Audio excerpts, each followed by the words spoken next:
lovelies, and welcome back to my channel. My name is Ria and I'm kind of serving you some gothic princess vibes here.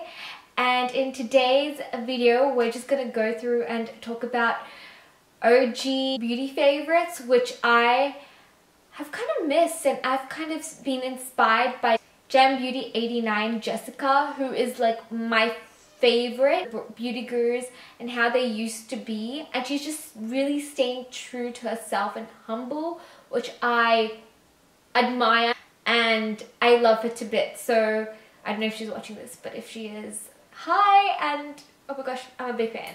Anyway, so I decided to put my own twist on it, and rather than talk about it, I'll talk about their relevance in today's beauty community and whether I would repurchase it or purchase it again, knowing about all the beauty products right now in the makeup community. Don't forget to hit that subscribe button, like this video, and comment down below your OG faves, or what do you remember being an OG fave and whether you would still use it or not, and your opinions with this video. I'd love to know and get to know you guys as well.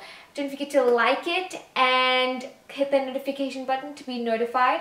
I'm uploading every single day this week, as well as really regularly in the following weeks to come. So without further ado and further blabbing, let's hop right into this video. So first up, I'm going to be talking about the Urban Decay Primer Potion. Now, I am absolutely a fan of the Urban Decay Primer Potion. It has a perfect consistency of covering the nerves on your lid, as well as being a really good base. I remember having it back in the day when I used to hear like so many beauty gurus talk about it and use it in literally every single makeup tutorial. It just being able to still have the tackiness but blend like an eyeshadow so beautifully and make it last. I don't know why I haven't repurchased it, but knowing today's community and beauty community, I would actually, not a doubt, actually want to repurchase it. I just focus on face primers, and I would really like to compare it with the concealers I use on my eyes, because I've kind of given up on eyelid primers altogether, and I would really like to see whether it was just a hyped product or I genuinely remember liking it. I remember being super hyped about was the NYX Jumbo Eye Pencil in Milk.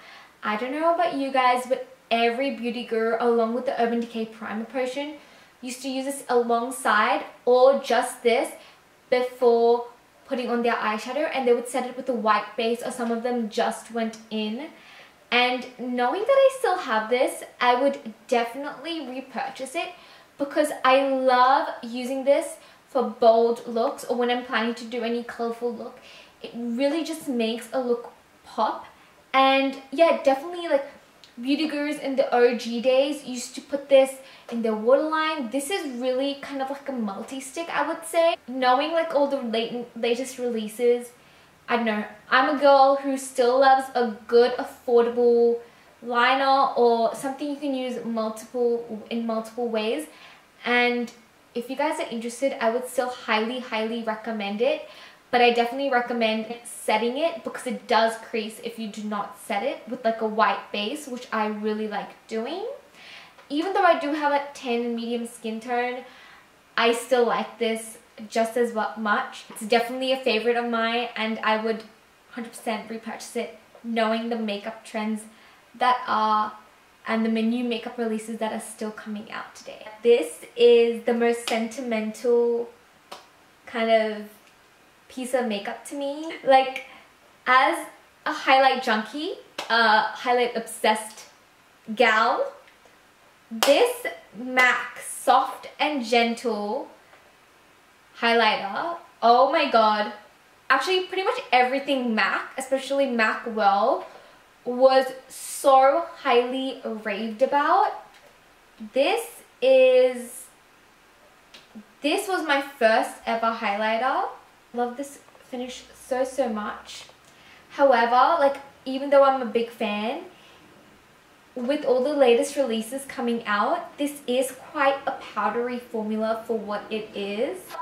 I would definitely not purchase this for what it is, because Colourpop has it in Nudendo kind of highlighter, which is much more affordable.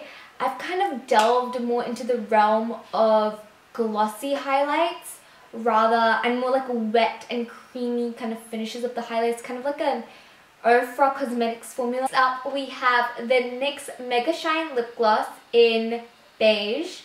This is the most beautiful lip gloss that I have and still own. This is so beautiful. It is such a pretty, this is for one not beige. This is such a pretty formula. It is non-sticky, it's highly pigmented.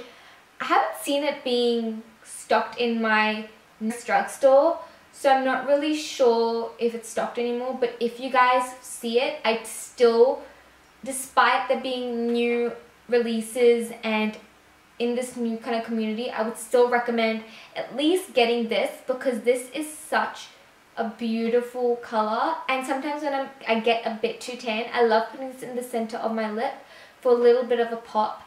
So despite this being an OG and highly raved about by especially Ingrid Nilsson, Miss Glamorazzi, if you guys remember that name, then you guys are the true OGs.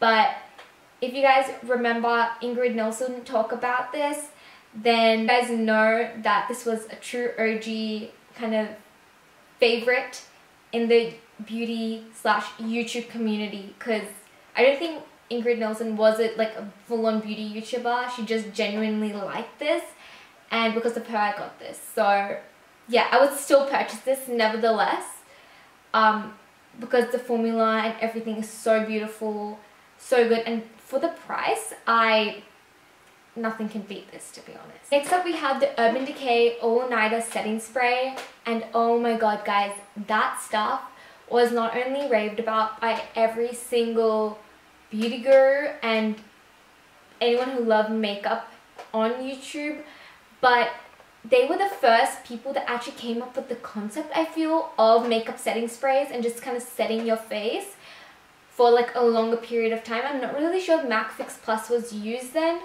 I feel like back then they were just used to set makeup but not for a long time. But this one actually was kind of raved about for it being long lasting. And to this day, I haven't found a makeup setting spray that works just as well as this one.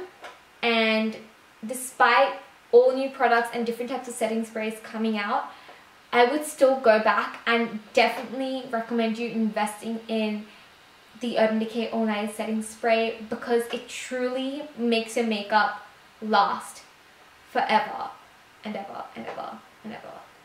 Not that long, but like almost 24 hours for me, and I have super oily combination skin. So the next product was Stila, the Stila eyeshadow in Kitten. Oh my god, that color was like the first kind of single eyeshadow that I swatched and automatically fell in love with it, and literally would use this with every single eyeshadow look, whether it be in the inner corners, on the lid, just as like a wash of color on my eyelid. So yeah, if I could go out and repurchase it or refind it, which I probably think is too old by now, I would definitely buy it again. And not only that, but see if the formula hasn't changed. I don't think it has, because why would they change that formula?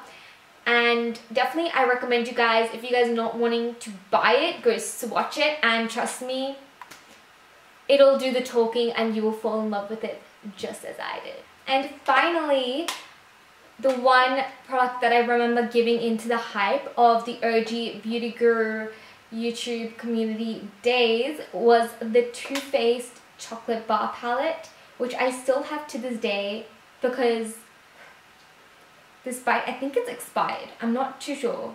Yeah, pretty sure it's expired. It's like the chocolate smells fading. I still love it.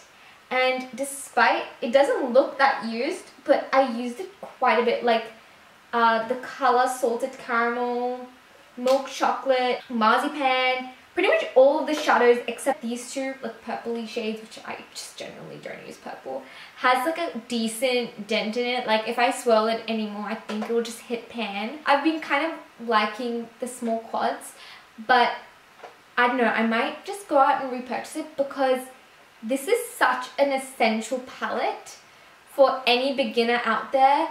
This and Kitten, I would recommend it being like the perfect essentials to start your makeup look with, because it has pretty much all the colors that you need.